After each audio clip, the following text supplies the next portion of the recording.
Welcome to Tigers Untapped, a Bluff City media podcast. Stepping up to the microphone are your hosts, Trey Lasley and TJ Willis. Now, let's get to the show.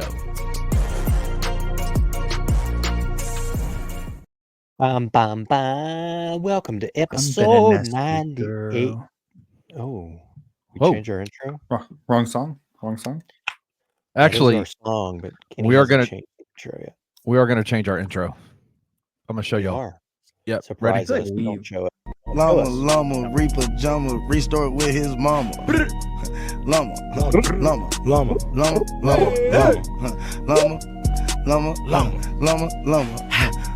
Mama kisses, baby, hair, llama, the mama. The mama. Mama. That's exactly how I read that. Yep. Llama, red pajama when Catherine goes to sleep at night. Sounds I've about got right. a little bit different of a take on my version, but that is a frequent flyer of a book. Big Llama household. Mama Llama babysitter. We got that one. We got Llama Llama goes to the store. Yes, ice cream Molly, the babysitter. Yep. Yeah. We go the shapes. We got the shapes. We have an actual llama itself. It's like this big. We've only got two. We've got the Llama hide and seek. That's the one you need. We need to get more. We got Llama red pajama and Llama gets a babysitter. Funny story. We signed up for the Imagination Library for both of our. You get a book monthly from Dolly Parton. They're like 6 or 7. It's great stuff. Catherine got one the other day, and initially she wanted to take it on our walk yesterday, but then she decided in the driveway, hey, I don't want to do this anymore. I don't want to carry this book. So I set it on the top of Natalie's car, and I was like, I'm going to grab this when we get back. I, in fact, did not grab it when we got back. I pulled in on our street coming home for lunch today, and there was Catherine's book run over, I don't know, by both the recycling truck and the garbage truck, plus maybe 4 or 5 other cars. But dusted it off, brought that bad boy back in. You know what we read tonight? We read that book tonight. And she asked me what the tire tread marks were on the inside cover. It's flavor, personality. It's character is what it is. Timothy, speaking of character, tell the fine folks at home what we are drinking tonight. Yeah, man. We're going back to our friends at Hampline because they can more. The SEC cares more. It means more. It means more. Hampline. It means more. They can more. It means more to the folks at Hampline. This is Malty Python. So just based off the name alone, I can't foresee this going well for me. I'm going to be honest. So Hampline, Malty Python, German style Bach. Yeah. I was surprised when I texted you earlier and asked which beverage you wanted to partake in, and you said Malty Python. I was like, I'm actually shocked that TJ even picked this up. Like it's in the name. Like there's times where you get surprised by the malt in a beer, and you're like, it's got a malt in it. It's Malty Python, bro. Like there's no surprise here. Well, here's the thing, Kenneth, is we are at 98 beers here at Tigers Untapped. At a certain point, you got to just take what you got. I mean, what was it? A couple weeks ago, we had one that, I think I could pee in a cup and it may taste better. TBH. Trey, what was that one? Slow and Low? Maybe it wasn't that one, but no, it was wasn't it the jalapeno thing? Yes, it was the jalapeno. Yeah, I think that was the Slow and Low, dude. I think that was the jalapeno margarita or whatever. And it's our friends at Hampline who typically, they do us D's. They do solid work usually. Solid work over there. Yeah. Speaking of solid work, the Tigs Saturday night. Yeah. Solid. Well, I guess it depends on what part of the game you look at. Folks, offensively solid work. 52 big ones put up by the Tiger offense. I will say the defense got off to a real rough start. About as rough as you could imagine. We thought Blake Horvath looked good. Holy Toledo. DT Sheffield looked unstoppable. He looked like TJ looks when he's playing freshman on College Football 25. Yeah. Did y'all? He ran by where y'all sit. Like he ran down that sideline. Did y'all feel it? Like, did you feel the? Oh yeah, there was wind. There was a gust of Mach 1, dude. Yeah. It's like when you're. It was I don't know. It was a rough It was start, to say the impressive. least. I mean, you're talking 2 plays of 70 yards. That's ridiculous. 275, a 75-yard run, and then a 75-yard reception.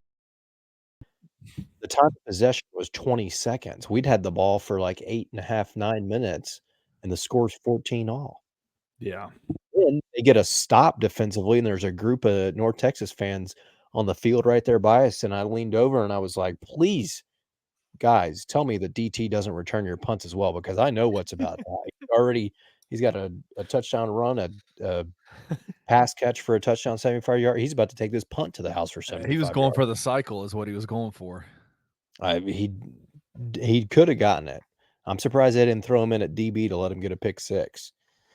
He did chill out a little bit. He only had one other carry for 6 yards, I think.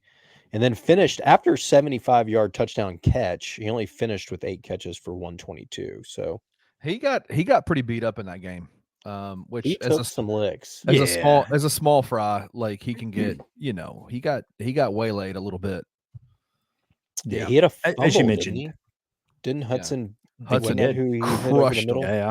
Yeah. He got folded up like a lawn chair. I think that's the one you're referring to. Just got absolutely pancaked, and he landed on top of another guy as well. So a lot going on there. But like Kenny said, he is not a very big guy. If he's in space, he's probably good, right? Because you're not going to catch him.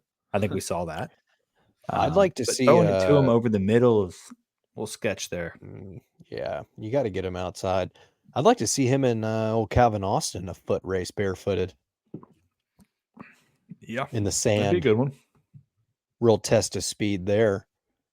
Outside of that, though, I mean, I feel like the defense ended up settling in. They created a couple turnovers. And then the offense had a weird, even though they put up 52 points, had a weird stretch of was it 6 straight 3-and-outs? It's terrible. And you're like, what the hell's going on? We had a snap over the punter's head from North Texas, recovered it inside the 20 and got 0 points, which we talked about it last week. Hopefully we never have to talk about it again. But the field goal kicking situation is absurd. It's rough, man. Well, 32. At this rate, I don't know that. I feel bad saying it. I don't know that Caden could make the game day kick from Pat McAfee. Well, in a tunnel like that, lined, that's like a fairway shot in golf, and that's intimidating. I can't remember exactly when it was, but we all noticed a kicker change when Tristan Vandenberg came in and kicked the extra point. Everyone was kind of like, wait, is Vandenberg been kicking the extra points? And then we realized that there was a change. And when he actually went to kick his field goal, which I don't remember the distance, was it 40 yards? Into the game, he put one through. I think it was like 43. 43. I'm gonna let you know that went over the top of the net. He was making damn sure that was not coming short. And I'll just tell you, the net. I tweeted it, and I am not joking. I'm not. A lot of times I'm trying to be funny. That was by far the prettiest kick I've seen in a long time, field goal wise. It was straight as an arrow. I mean, if you had some sort of measurement up there to see percentage of where it hit in between it was dead center. The height on it was end over end. It was a gorgeous looking kick. I don't know why we didn't make the change sooner. Ryan said today we're a results-based program, and Tristan is sticking as our kicker going forward.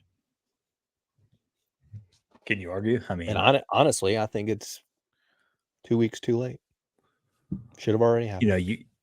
You talked about it was 5 drives where we had punted consecutively. We amassed 5 straight 2 yards, 3-and-outs. Yeah, 2 yards combined on all of those drives. So 2 yards, 4 yards, -1, 3, -6. A little bit of a dry spell, and that's there. I'm hoping the field position, TJ, on those two was not terrible. Obviously, we talked about the missed field goal that was inside the 20, but then you had We had one. Didn't we get a fumble like at the 50 and we didn't score out of it? Yeah, I think that was the first of the drives. Wasn't that the DT fumble? Like, I think maybe so. we Yeah. did score. I think the DT. No, one we didn't. Yeah, there we go. There's the we fumble. were covered and we fumbled. punted. Yeah, We yeah, didn't move the ball at all.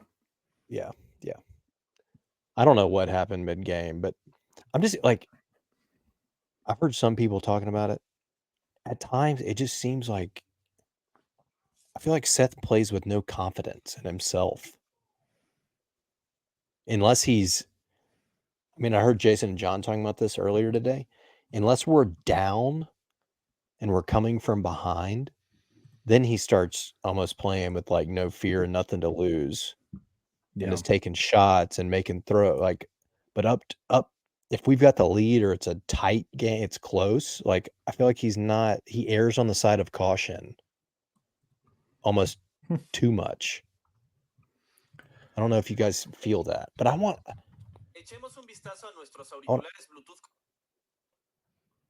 exactly. Yeah, exactly. Hold on, TJ, what are you wearing on your head? Oh boy, you kidding me right now? Look at that, custom ordered. That's custom work, dude. You kidding me right now? Custom work. Let's go. Wow, custom work. Goodness gracious! I didn't know you got into embroidery. That's tight. You know, it's funny. We talk about at times the offense was stagnant. You know, but if you look at the metrics, you know, we had a drive success rate of 78%. Now, the drive success rate, just to give you an idea of what that's looking at, it measures the percentage of downs, percentage of down series that result in a first down or a touchdown. 78%. I mean, is that really something we're going to complain about? Is that 78% of what is that saying? 78% of our drives resulted in a first down or a point? Yes. How is that possible? With 5 straight touchdown, punt, touchdown, field goal attempted, touchdown, punt, touchdown, field goal. Like, I get that there was that dry spell and that moment where you're like, all right, dude, like, what's going on? Like, I understand you're trying to maybe run the clock a little bit here. You come out in the second half and you have these scripted drives and things like that. But in the grand scheme of things, if you look at it, and granted, you know, some of that came down to the nitty gritty, right? Those last couple of touchdowns, 3 consecutive touchdowns and a field goal is you had to, right? If you didn't, you were going to lose the game. So it also, I get the concern. Those 3 drives felt so easy. Mm-hmm. Like, especially after what you just witnessed in 5, where you felt it, you seemed like you couldn't do anything. And then you went out, you were down twice and you got touchdowns when you needed them and got a stop and then went and got more points. Like, so to that, it's like, did the offense figure something out halfway through that game and halfway through the season? Is it fixed now? Seth said it during the post game. They did the same thing last year. They, in the second half of the season, the end of the season, were an elite offense nationally. And he's like, I hope that this is that it's happening again. Yeah. I mean, just looking at it, right? Like, Seth, 24-38, 320 and a touchdown, no interceptions, no turnovers. Mario obviously had a heck of a game, 22 carries, 183 and 4, a school record tying 4 touchdowns on Saturday. That goes with super impressive game. Curtis Steele, Patrick Taylor Jr., D'Angelo, and Dante Brown, I think, are the 4 that also have 4 in a single game. Yeah. So heck of a performance from Mario. And then passing wise, we talked about it last week. Your 3 top guys had great games, I would say. I mean, you had Demir with 6 catches, 96 yards and a touchdown, along of 62. Kobe with 5 catches for 82 yards, long of 29. And Rock with 6 catches for 73 yards, long of 20. mean, that's the kind of numbers I feel like you want to see from that top three. Obviously, maybe another touchdown catch here or there, which Rock should have had one, but I blame it on the portable, temporary. Those lights are lower and they're brighter than what we're accustomed to. Yeah. I mean, it literally noticed it. went in between his arms. There's there's no question that it was him turned around just looking lost at the it. light. Yeah. Yeah. It was a real Joe Skates-esque. It was a there. beautiful. Seth's deep ball was on point against North Texas. Like, he had some good throws. Tell those NFL scouts to put that in their pipes and smoke it. Right. So we'll see. We'll see if the offense is fixed. It felt better. You had your three top receivers have a great game. You had Mario Anderson. It sounds like we might be getting Greg back very shortly. I'll say this. He was on the sideline, no sling, nothing. He was up shoving, both arms shoving. I know it was like a collarbone, shoulder, some kind of something. He didn't look like he was hurting at all. The way he was celebrating with Mario after some of those runs. I think it might have been the longer, like 43-yard touchdown or however long Mario's long run, 53-yard run. So I wouldn't be surprised to see him back. If it's you have 4 games coming up here where I feel like the offense has an opportunity to really turn it on and set up what can be a big pivotal game down in New Orleans. 4 chances here against, I would say, far inferior team where you were the superior team on the field. You got 4 opportunities. Yeah, speaking of Tulane, you just mentioned them, and we're obviously talking about North Texas. They have an interesting matchup coming up here soon, right? Yeah. Saturday. Yeah, they play this week. Yeah, it's this week in Denton, I think. Yep, that's correct. I think Tulane's favored by 7.5 on the road. We'll see. Tulane just struggled with Rice at home. Who Rice lost to Charlotte,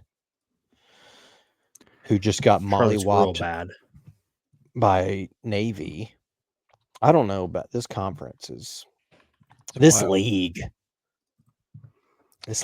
right here.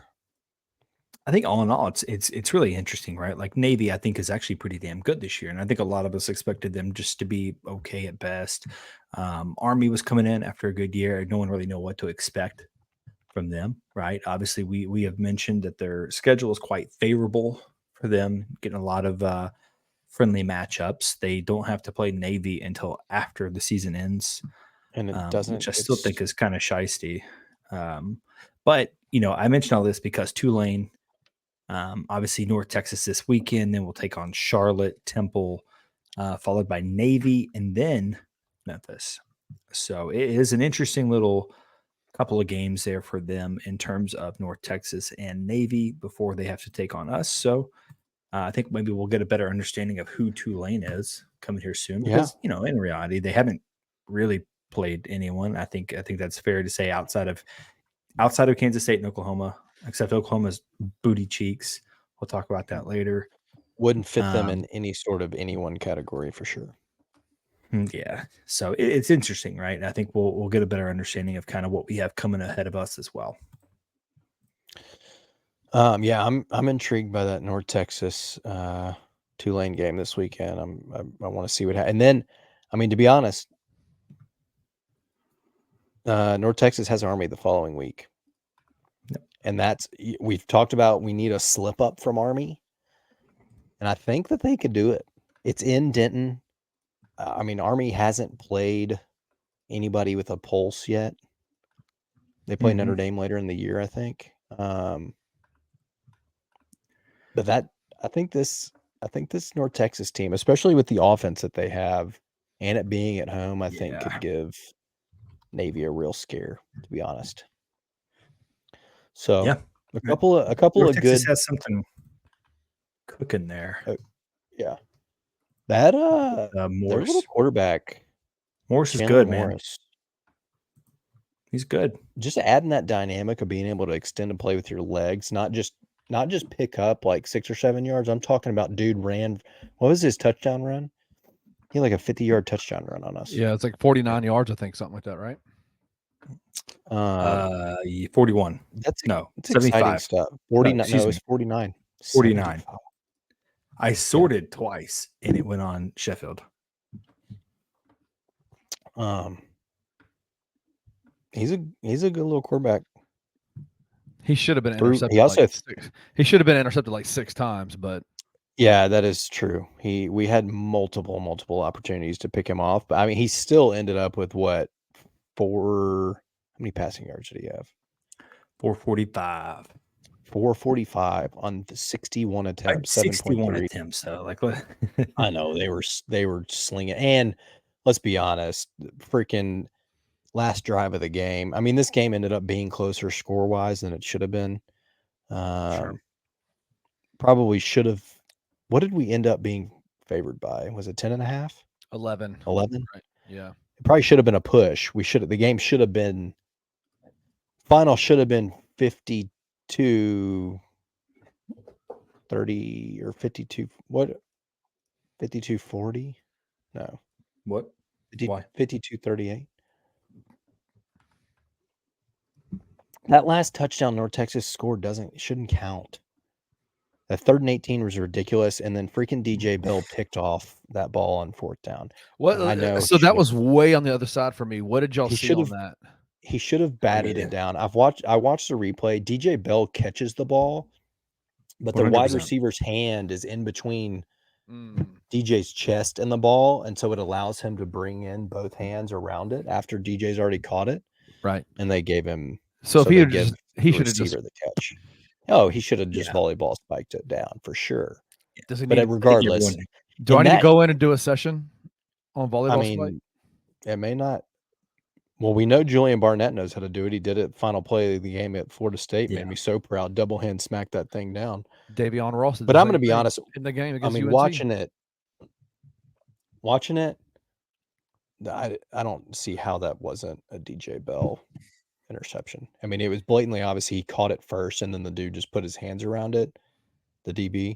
Yeah. I mean, the wide receiver. I'm like, if in that situation, if that is what happens, and the wide receiver doesn't somehow come out of that solely with the ball, whoever initially had full possession of it clearly on video should be rewarded the catch if they both come down in some sort of tie fashion. But regardless, whatever, it doesn't matter. You got out with the win. You did what you need to do. You didn't cover, but you got the dub.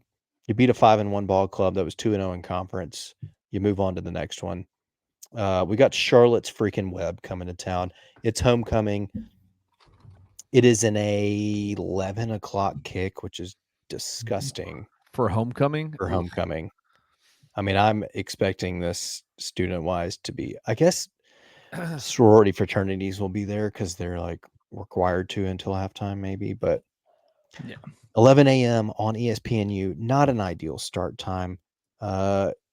Charlotte is not good. They're coming off a 51-17 loss to Navy. They beat ECU 2 weeks ago, and Mike Houston just got fired, so they're garbage. Somehow they beat Rice. They lost to Indiana, who's somehow a damn good football team this year, 52-14. They've lost 3 of their last. No, they've actually won 2 of their last 4, 3 of their last 5. But they play nobody. Their wins are Gardner Webb, Rice, East Carolina. Like, I think the line came out. We were favored by 20.5. Over under set at 57.5. We're minus 1,000 on the money line. It's dropped down to 18.5, but I'm like, this should be a 3 touchdown game. Should be. Yeah, I'm curious what to think about it. What is it? Would you say it was at the final? I'm trying to look at it now. Right now it's sitting at Is it- 18.5. That sounds about right. I'm not going to lie. I would have thought it was going to be about 17 and a half. I think my only concern is that Max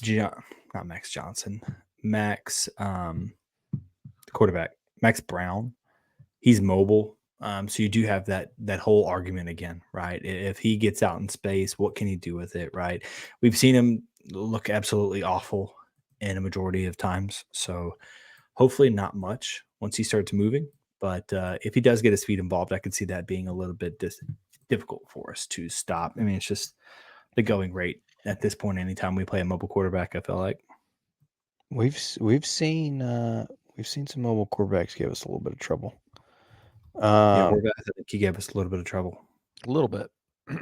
Yeah. So what is Max? They've played 3 quarterbacks. Yeah, he played at. So have they moved to at Purdy? Navy? Who? It was that Deshaun Trexler Purdy Ivy dude. kid that played last time. Well, now they got this Deshaun Purdy kid. I guess he didn't play this week against Navy, so maybe he got. Oh, what did our boy Schlong send us? Biff's going back to what quarterback? He announced it. Get on the X. Who's playing? I don't know what Max quarterback. Brown. Okay. I don't know who they're I think so because starting. Brown was out with an injury. I think it was his hand or something. He was I'm out not with his scared hand of being Maxwell hurt. Brown. He's got 3 tutties and 5 picks. He's been sacked 8 times. Nope. Actually, it looks like Trexler Ivy's coming out. no Biff Poggi on Deshaun Purdy. We weren't going to play Purdy last week. He'll be ready to go with another week. So it looks like maybe we'll get Purdy. So we're getting Purdy. He's leading the team in passing. He's 48 of 79, 717 yards. He's got 4 touchdowns, 1 interceptions, but he's been sacked 12 times. I think we can pressure this kid. Yeah. Sean Wilson's their leading rusher. Chartavius Norton and Hashawn Wilson are their leading rushers, 336, 305 yards. Wilson's got 5 touchdowns. Is that the kid? Who's the kid that went off on us last year? Is this him? 38? 38. Sounds right, actually. I think it does. He had a weird number. Let's see. I think that's right. I think it's that kid. Had a freaking career day against us. Just went absolutely. I'm about to look at it. Hold on. No, it's him. Yeah. Hashawn Wilson. Hashawn Wilson had 24 carries for 198 and 3 touchdowns on us last year. He's their starter this year? He's their leading. He leads their team in rushing yards and touchdowns. He has 5 touchdowns on the year. He had 3 against us last. I mean, he's only eclipsed 100 yards once. That was against ECU. He had 164 and 3 touchdowns. So he had a better game on us last year than he did against ECU this year when they put up 55. Look, anyway. I don't want to be the famous last words and say I'm not worried about Sean Wilson going wild again, but I mean, that tape, they know what he can do, so we know that's not an excuse. Yeah, I think can't say we've never seen it before. I think the defense is doing a decent job at getting in the backfield, be it for a tackle for a loss or a sack. You know, things we were not doing at a very high clip last season. So it is almost a completely a different argument, right? And you know, I say all that after we got our face kicked in by Navy. But I think in the general grand scheme of things, is the defense is vastly improved despite the Navy game. So I expect a little more. Despite certain series last week, especially the first 2. Trey, what is happening right now? What?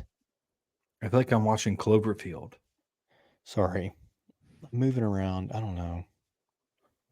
I'm running on fumes, baby. All right, give me your score prediction for this Charlotte game. Sheesh. I'm scared. I said this past week wasn't going over the over. 66.5, and this thing went to hit over 93.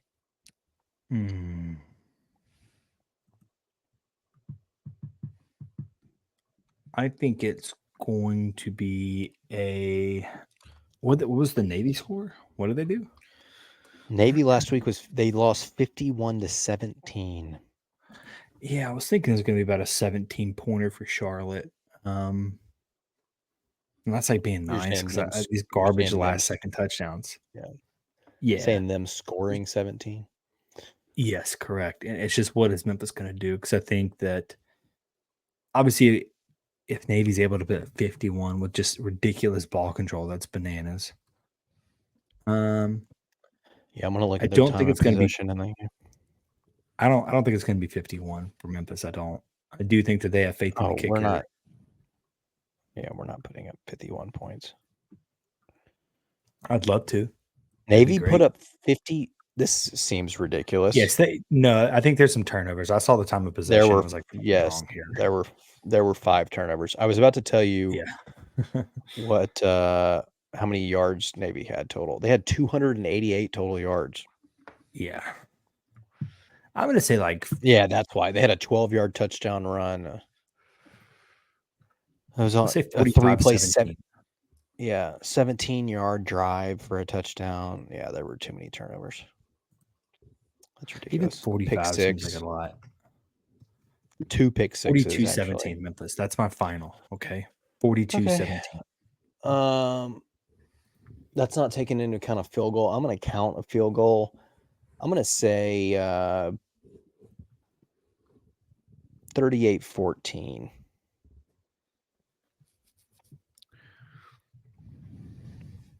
Ground and pound control that ball. Ooh, you got a good point. I didn't even factor in field goals because it's not Caden anymore. Kristen. Ouch. No, I feel like I have to count. That's mean. Am I saying something incorrect, guys? That's just mean. It's just rude. Sometimes the truth hurts, Kenneth. Sometimes the truth hurts. Hey, if the trend holds true, it'll probably be like a 21-3 game, right? Yeah, no kidding. Yeah. Probably should pick something like that. 28-6. 28 to. Am I allowed to walk mine back? Yeah. 28-11 somehow. Oh, it's not finalized, TJ. You can pick whatever you want.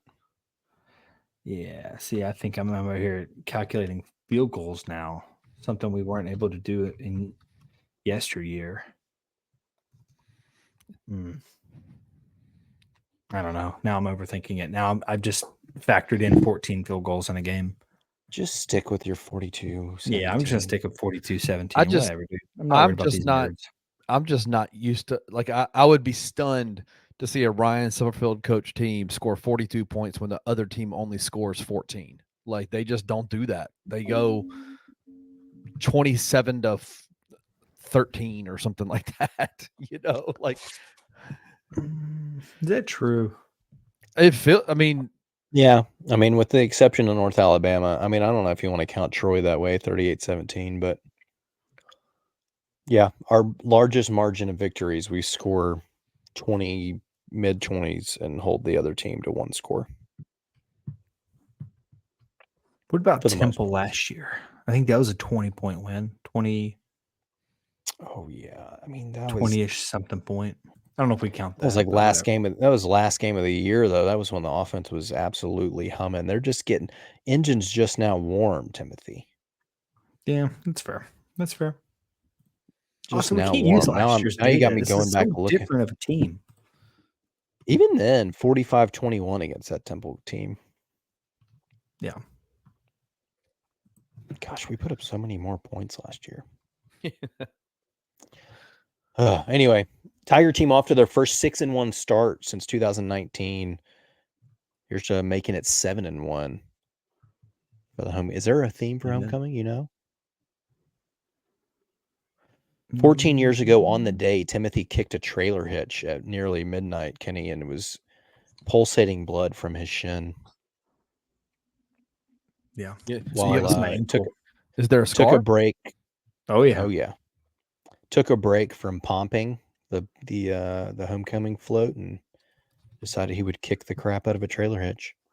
That's not the full gist of the story. There might be some additional details in there, but that's those things did happen.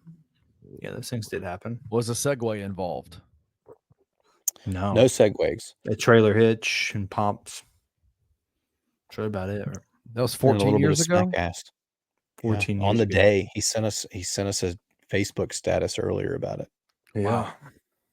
When you see like in situations where something crazy happens and your heart just starts beating. Well, that's what happened is I put my foot down and everyone's like kind of staring at me. And I was like, what? And I look down at my foot and I see it just kind of squirting blood. And then my heart is like oh shit, what has happened? And it goes because I'm like turning, looking around for help. Like and it's just going, like a sprinkler. yeah, it was wild, dude. I mean, luckily, dudes around me like ripped off a Velcro band off like a sunshade off his Honda Accord, whatever it was, and made it. It's like a little convenient tourniquet strapped up my leg. Sorry, Yeah, why not? That's what I was watching. That was absurd. God, sorry, TJ. No, you're good. It was a wild time. Yeah, but we're good. He's down by We're good. I'm contact, able to right? walk these days. Didn't likely touch him. Wait, maybe not. Oh, he was up. That's wild that they did not tackle him in that entire sequence. Anyway, continue. Let's keep our eyes on the prize here, boys. Sorry. Let's go ahead and jump to a break. How about that? Yeah, we'll be right back.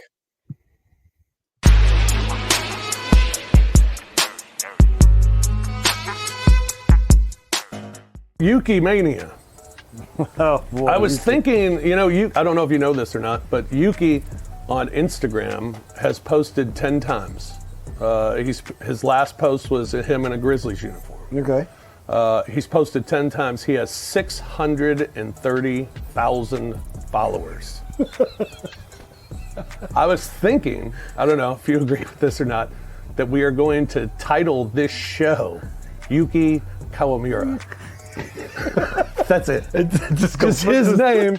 And see how many views we can get. Apparently, Yuki's a bigger deal in Japan because he's kind of like the Steph Curry of Japan. He's 5'8". Yes. We can relate to him. Yes. We can do what he does. No, we can't. Well, I'm not us. I'm just saying the collective of the people. I want the people to say, no, y'all can't do what he does. Just because you're the same size. But they believe he can. They believe they can. You can believe it, but I'm just telling you can't do it. Tune in to the Night Court podcast with your hosts, Rob Fisher and Brevin Knight, on the Bluff City Media YouTube channel. Hey, we got Tyler Cole here. What's your take? Hold on, let me get this out the way. Hey, fight! So look, I got a take for you today. The Grizzlies are a bigger threat in the West than the Lakers. Speak on it.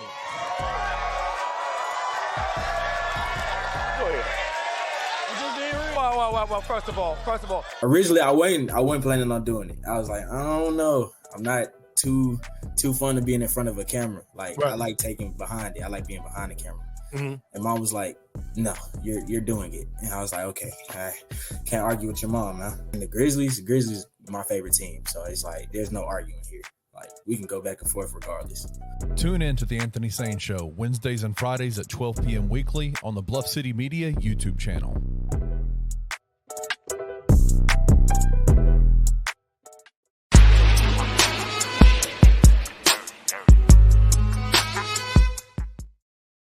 Dirty Kenny hit our beat. Llama, rip pajama, kisses mama. No NIL. Llama, reap pajama, restart with his mama. How did you know I had that song in here, baby? Llama.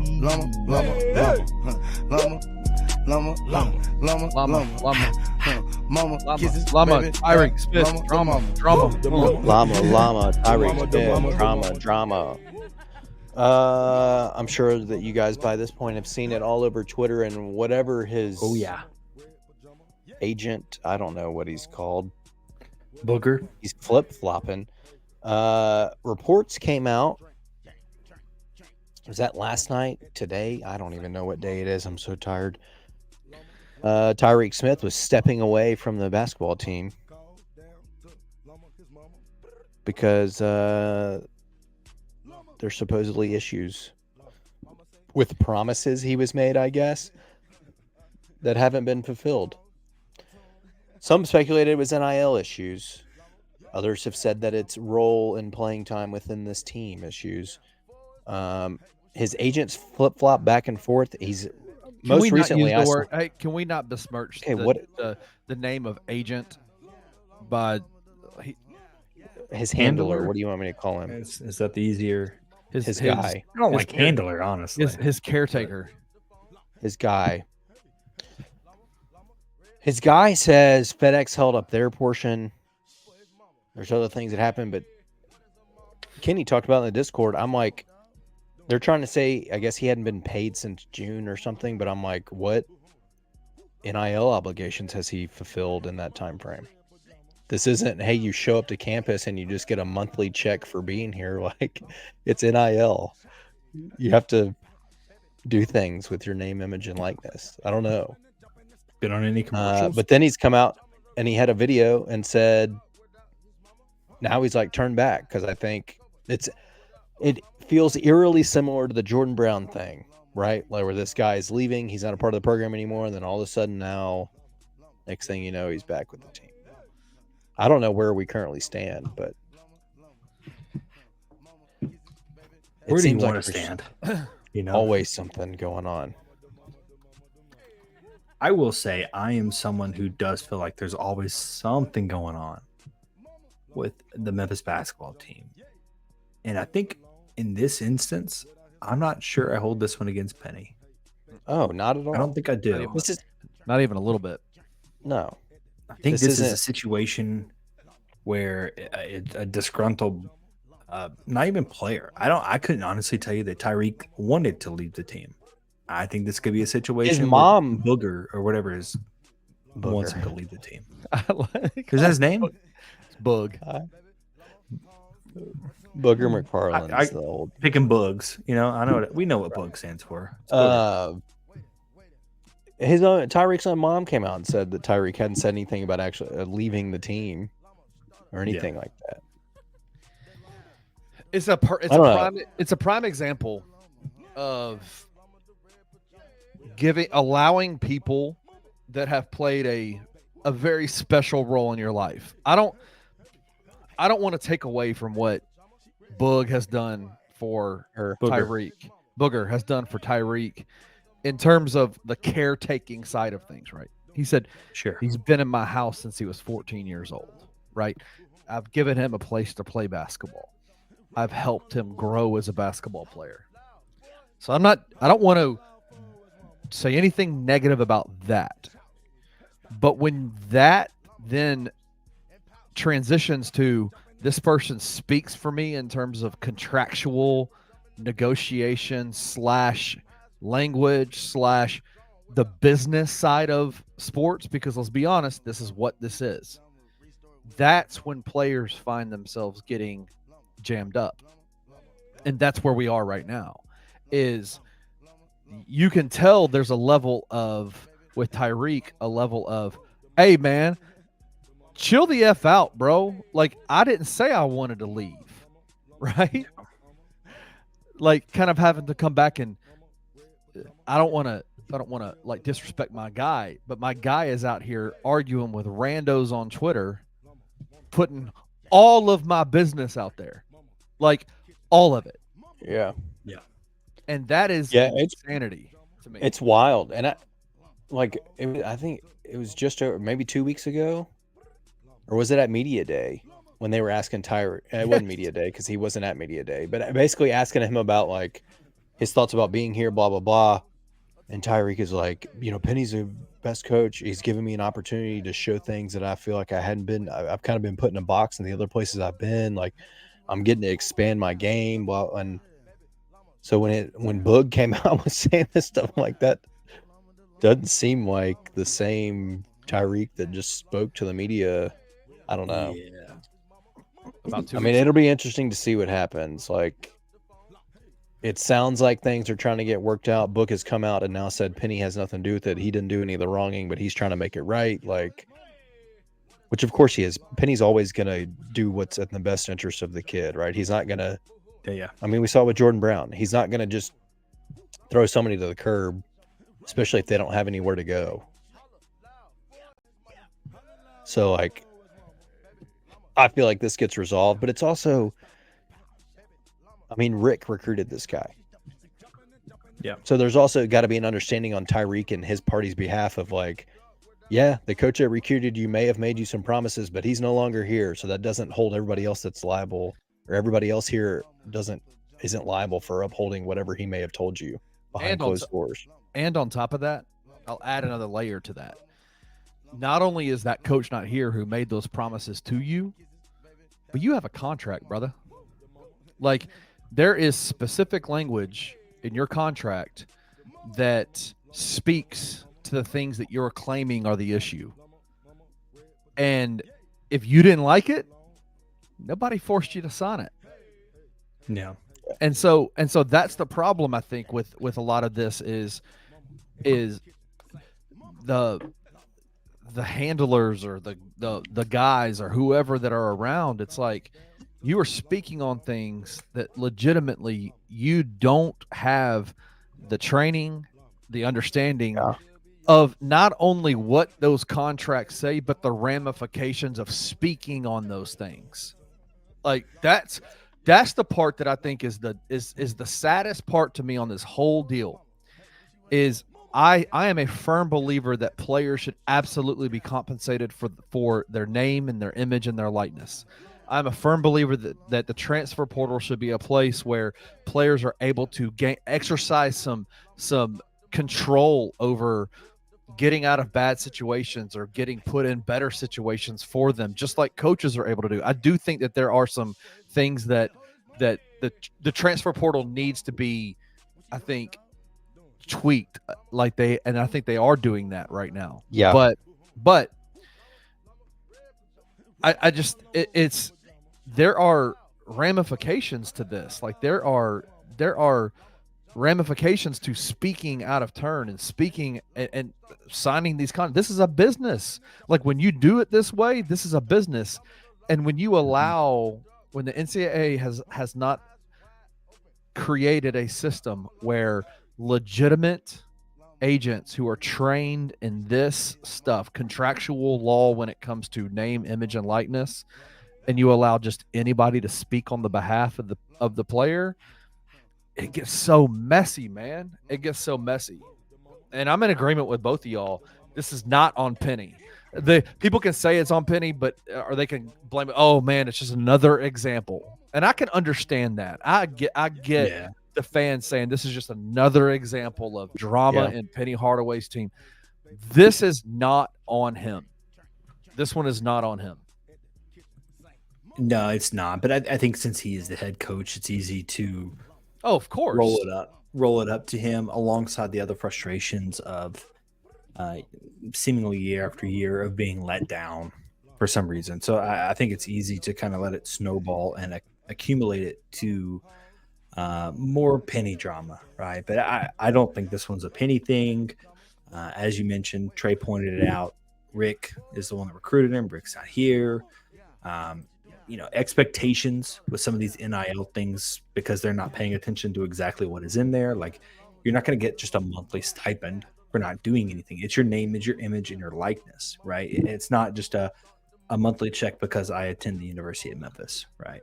You can call out FAFSA for that. They'll give you that. I think the part financial aid for that. I think the part that's frustrating for me, because I know these guys well, is the fact that the collective has been getting railroaded today online about their involvement in this. And I think that is the difficult thing, having kind of intimate knowledge of how they do things and how they roll and the way that they construct things to be above board, for them to then be turned around. Because here's the thing, bro, they're never going to say anything publicly about it. They're never going to, because they're professionals.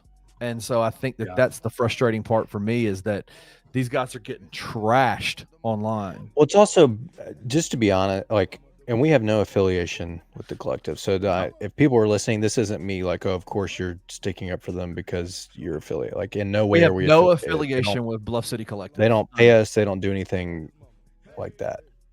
At the end of the day, that collective is there with no other than the best interest for every single player at the University of Memphis. So, like, if you think that they're doing something that would negatively impact a player, that's just, at the end, like, that's not what they're there for. They are there to help every single player, or that they don't have their situations right better. So, like, I don't know. Coming and trying to attack that collective is BS, I think. Or that they don't have their ducks in a row. when it comes to how things are being done. That they're not going above and beyond. Like you hear the horror stories of collectives of NIL at other schools where it's pay for play, where it's all these kind of things where it's used as a recruitment tool. And I'm telling you, and people can choose to believe me or they don't. But I'm telling you that is not how this collective works. And so the fact that they are having to take it on the chin today because some rando from wherever he's from has decided to open his mouth about things that he doesn't know about, that he's not equipped to handle, is just crazy to me. Crazy. What about just the obvious thing here? Is it because maybe Tyreek expected just to play more? Rick said, hey man, we'll get you in there 25 minutes a game. And then the exhibition the other day, I don't remember how much he played. I don't even know if that stat is logged anywhere. I've yet to see the full box score. Trey had it at one point, but Is there a box score floating around somewhere? There was, yeah. Hold on, I can tell Trey you. had it. I'll pull it back up. I'm just wondering, is it a situation where he's just pissed about playing time? Is it a situation where, it's easy to mention NIL in this day and age, but is this in reality just a situation where he's not getting the playing time he was kind of promised, right? Because I think on the outside looking in, if you think of Tyreek Smith, like that's your rim running big. We've wanted Penny to have a guy like that since Wiseman, since Precious. We haven't had that, right? Moose is your rim running big. Yeah. Stop it. I don't want So Moose Tyreek played 15 minutes the other night to Jourdain's 30. Huh? 15, yeah. Yeah, 15 to Jourdain's 30, and that doesn't, to Kenny's point right now, that was a game in which Musa didn't touch the floor. He didn't even dress out. So you can imagine also going forward, like with Musa there, that number's probably dwindling closer to 8. Especially with what you saw out there on the court, that the defense needed more than anything, and that's someone to protect the paint, right? Like, So yeah, I think I'm scarred from early on Musa. Hopefully he's a better player now, but the inability to catch the ball down low really just. Well, that's not what you described it as. You described him as a rim running big, not as a post. What's it matter if you can't? What's it matter if you're rim running and they're trying to throw you a lob and you can't catch the ball, Kenneth? You have to be able to catch the ball. He can do that. Do you just now? Hey, he's added a fadeaway jumper to his bag. You saw that, didn't you? I cannot. A week from tonight, I cannot wait. I hope he's playing. I cannot wait to watch him do a fadeaway jumper. I want him to be awesome. I do. I want him to be awesome. But he didn't look awesome at Ole Miss. I want first year Oklahoma State Musa. Can I get that? If you give me that, I'm good to go. We're getting it. All right, Timothy. Week 8 is officially here. We're back to fade TJ because for whatever reason, TJ decided he was jumping on the Oklahoma bet train and took them plus 2.5 at South Carolina, and they got obliterated. Well, they get a 20. Well, they lose by 4 touchdowns, I think. Yeah. Let me tell you, 35-9. The Sooners. I had faith. We know. A kid in middle school, 3rd grade, Joe, I can't remember what we called him. I think it was Joey. Big Oklahoma fan. He always wore like this Oklahoma starter jacket. So I had faith for Joey. Justice for Joey. That's why I went that route. I thought they could do it. They could not. Sorry, Joey. I will say I've hit again. Brings me to I think TJ, you're now at 4-5. I am at 4 on the season, so we're back to fade TJ. Mississippi State covered the 15. It actually by kickoff. So if you waited closer to game day, you'd have gotten a better line in favor of the Bulldogs. I think he got all the way up to 19. But it didn't matter either way. They covered the 15.5, so you could have taken it earlier at 15 and still gotten it. Only lost by 10 hosting the Aggies at home, 34-24. So that improves your boy to 7-2. Timothy, give me this week's fade TJ bet for the people at home so they know which team not to pick. That's rude, dude. That's just mean. I'm taking your bet today, and TJ. I'm with you, baby. Let's go. Take it. Yeah, I've looked at a couple of them, and the only one that stands out to me is Oklahoma plus 20.5. I was just kidding. I can't. No, I would TJ. I was gonna agree with you. That feels like a tremendous amount. It's a big. I mean, I know that spread, but I know that South Carolina just it. beat the brakes off of them, but I'm like, I can't 20 do and it, a half man. is a lot. You can't go back to the well 3 times in a row and not expect. I think you have done that, have you not? No, I haven't gone back there. I'm going to go with SMU minus 10. I feel pretty good about that one. It's SMU. Is it minus 10? Is that what I had it at? Who do the Stangs play? The Dukies. The SMU Duke. Red. I'm seeing it more consistently at 10. Some places have it at 11, but I'm going to get it at 10. I feel pretty good about that. I see 12 on DraftKings. You see 12 nowhere, dude. I'm just telling you, I see 12. Well, you're wrong. So it's 10. Okay. I think this is a game where SMU just hangs up points. I think Duke has a lot of injuries. I don't think they're going to be healthy enough to stop SMU. So I think SMU will take it at 10. Trey, go trying to bump up my stuff so your numbers look better. Okay. I don't know what I like. I don't know that I'm taking a line. I don't know that we ever established rules that you have to take a line or anything. No. I think I'm going to take the over 66 in the Tulane North Texas game. That seems very fair. Which means that it'll probably end up being like 24-21 or something. But I'll go with that. I'll go with that over 66. We'll see. See if we can't get to 8-2. The fact that you didn't take Oklahoma right there at plus 20 is offensive. I don't know. I mean, plus 20 does feel like a lot. But I don't do it because I'll be pissed if they actually close out this time and you get one. That's a weird number. I almost want to take UNLV money line plus 124 against Boise, hosting Boise this week, just because we need that Boise team to lose for our playoff hopes. But I don't think I'm touching that one. Mainly because it doesn't start till 9:30, and I'm not gonna be able to stay up and watch it. So yeah, I'm not saying up for that. I will say, I want to have if you're wake up and check wanting my a Boise loss, if you're wanting a Boise loss, that UNLV one's going to be fun. I think Nevada can be a little spicy. I do too. I think Nevada's got some spice as well. Like, I'm not going to say Nevada's going to do anything crazy, but Nevada's got some spice. They can make it weird for sure. UNLV's been pretty damn good this year, so I think they could obviously make it interesting. Even with the quarterback change, I still think that they're doing pretty good. I think they're only a 1-loss team anyhow. So, yeah. And then, of course, I think Oregon State. So, yeah, your G5 update, I guess. Yeah. Right? All right, let's. Here? Anyone else in there? Is there anyone else in the G5 ranking?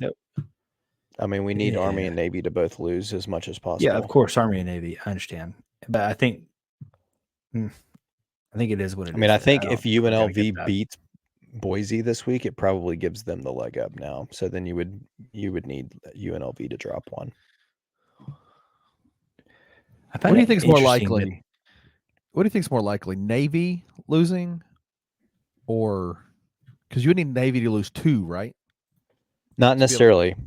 No. So there's a situation at play here. If we win out and we beat Tulane, but Navy loses to Tulane, then we all have one loss and we're in a 3-way tie. At that point, I believe the tiebreaker turns to overall ranking in the college football playoff. It's either overall record first, which would if Navy loses, and then you assume that if they lose one conference game to Tulane, but then they also lose to Notre Dame, yeah. and then Tulane loses one conference game, but they've already lost 2 regular season games, we would then have the best overall record. But you would also have to assume if that's not what we'll have to look at this. But if the tiebreaker ends up being ranking wise, due to recency bias, both of Navy's losses would be very recent because they would have lost to Notre Dame and Tulane within the last couple of weeks. Tulane would literally be losing to us the last regular season week of the year, so they have the most recent loss, and we would have won like 8 straight. So my assumption would be that in that scenario, you're sitting at 11-1. You're ranked ahead of both of them. You end up in the playoff, or But not don't the you playoff, need? but you end up in the championship. Don't you need Navy But to you wouldn't lose 2? No, Or Army because to that's lose? you wouldn't in that They scenario. should If lose Navy them. loses to Tulane, we beat Tulane. We all have one conference loss. I think we Okay. get the tiebreaker, Got you. and then we would essentially, even if Army doesn't lose, then we would play at Army for the conference championship, which isn't ideal, but at least you've made it. Yeah, I think Now, your if- bigger issue there that we're not talking about is whoever wins UNLV Boise. I think that Is is probably in the They're the driver's clear. seat. They're the clear favorite for the Yeah, playoff. they're probably in the driver's Yeah. seat.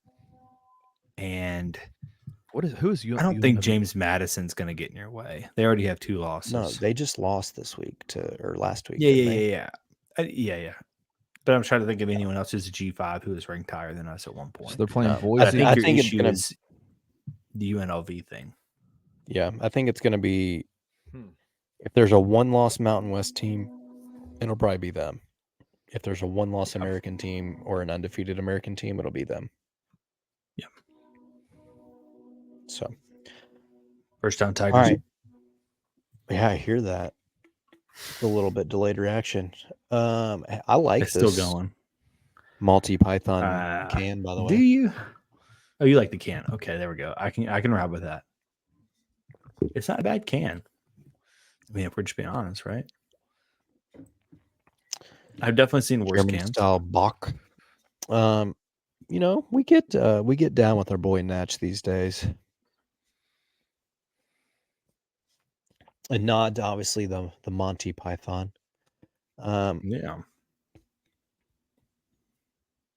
It's not my favorite can, but it's decent. I'm gonna go I think it's a 6 flat can. I know that's a boring score, but it feels right. Yeah, especially after you said you liked it and then you came back at 6 flat. Little Yeah, I know. I know. misleading, I think. I don't know what to think about it. I do like the can. I think it's creative, right? We're talking about Monty Python. He's got the English flag, but here's my concern. This is a German style Bock. Why didn't you just make it an English type of beer? Why did we? I don't know. Why did you make I it a didn't- German style Bock? I don't know. Why not like a ESB or something like that? I don't know. Maybe that's nitpicking on my behalf, right? The design's cool. It's different, right? I'm going to deduct some points. I do like it. I will deduct points. I'm going to go a little bit higher than Trey. Not much higher. Actually, I'm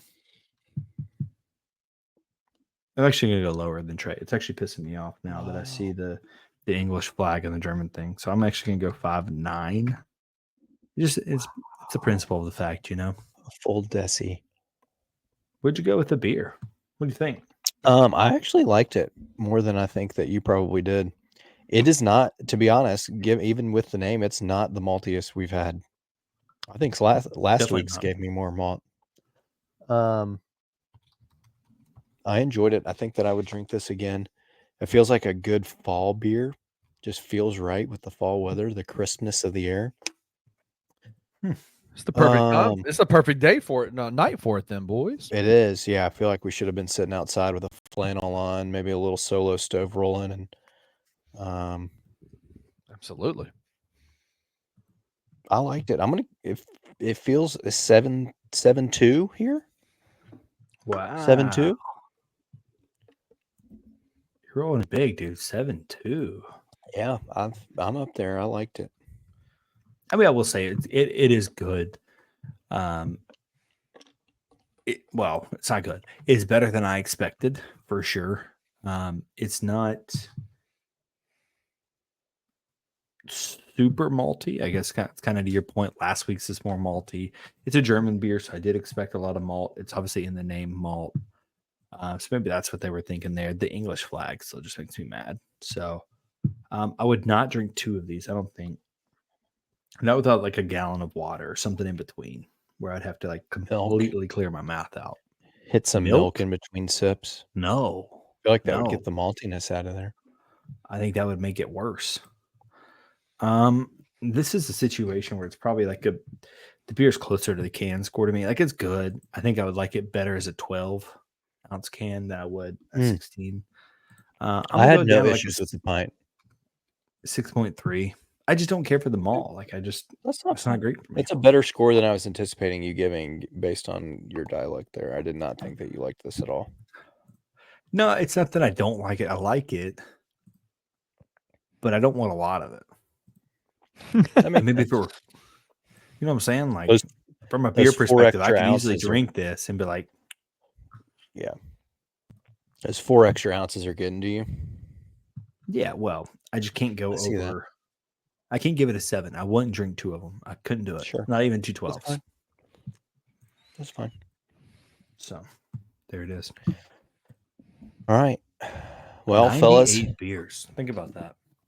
We're 2 up. We need to do something special for 100. Kenny needs to get us. Don't worry about it. I got it.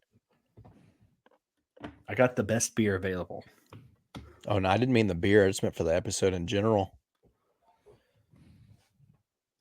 We need to travel to Germany for Oktoberfest and film live from there. Let's go. I need to figure that out. They don't can their Oktoberfest, but who is that? I was just there. Hook Point has a damn good Oktoberfest, but then let's get out there for Epi 100. Film from the tap room. Figure out a way to make that work. Actually, we can do it. Y'all let me know. We'll get out there. They got a pretty sick patio. We can get out there and probably film on. They let us film there on Sunday, so that's cool. We'll figure it out. Have a live studio audience. I'm down with it, dude. We'll figure it out. But for now, hey, shout out to Matt Enfield, Doc Holliday, favorite TV station. Here we go. The whole crew there. Whole crew. With that, we'll be back next week. Come with the Cold Beer Stay for Hot Takes. Peace. If you enjoyed this episode of Tigers Untapped, leave a rating and a review wherever you download your podcasts. Like and subscribe at Bluff City Media's YouTube page. Head over to www.bluffcitymedia.co for a comprehensive coverage of Memphis sports.